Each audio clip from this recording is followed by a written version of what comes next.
this career path is reserved only for men?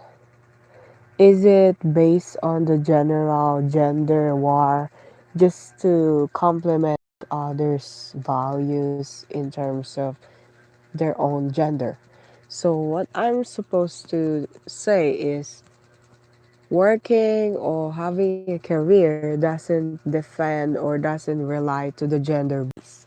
Because just like Howard Gardner said, there's a multiple types of intelligence and roles and responsibilities of a kid to grow up and have their abilities. So if if it happens and it does, then why it should be required as gender based? If it's like logically skill, it is as skill, not for gender. If you go to market, what they are hiring, they're hiring a cashier, right? But it never based on gender. Just like in restaurants, they need a couple of men, even though it's a work for women to cook, clean. Why men? Then why it's still they choose a guy to be a chef? Because some of men used to go in that particular activities, so they do that as part of their lifestyle and survival. Just same with women. So having a skill, it doesn't define gender, it defines a person's ability. So kung titingnan natin sa maigi at plakadong pagtingin, hindi basehan sa gender yung kakayahan, as long as it is required to show the skill, 'di ba? So yung mga chef na lalaki, 'di ba? Pansinin mo kung sasabihin mo na pangbabae lang 'yun, pwede ma-offend sila. It may offend some of the worker that it's supposed to be for women labor, just like cooking, nursery, 'di ba? Pero may mga lalaki pa rin sa field na 'yan because it's not about gender. It is about the skill that a person can contribute to the community, to the system, to the country, to this main domain of cities. So the technology has evolved, yes, but it doesn't mean we don't need work or employment. Some of us really require to understand that it's not about gender anymore. It is based on the people's skill, people's interest, people contribution to the workplace that they are occupied.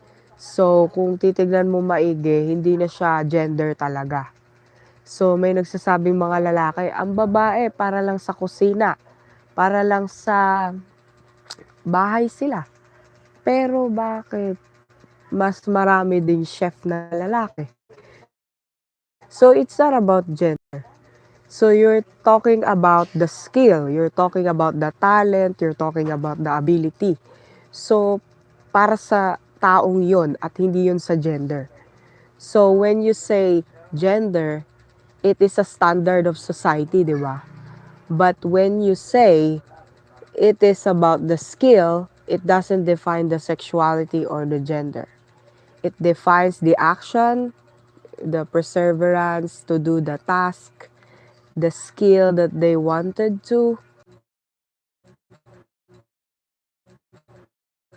They also can go to do tasks na kaya rin nila in cuisine, restaurant, hospitality management, at marami pang iba. So, gender is just a standard, but the required is a skill. So, every one of us have a different talents and skill. We can contribute in building this notorious cities and everything here, both one another and are help within each other's hands. So once again, this is Queen's Gambite. I hope you learned something from today.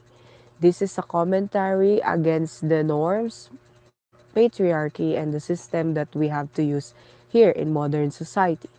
And this channel is preserved for art, creativity, commentary, journalism, and a lot of audio that in terms of music, art, and entertainment. Once again, this is Queen's Gambite. I hope you follow my channel and support one another and leave your heartful desire comments. Once again, see you on my next streams.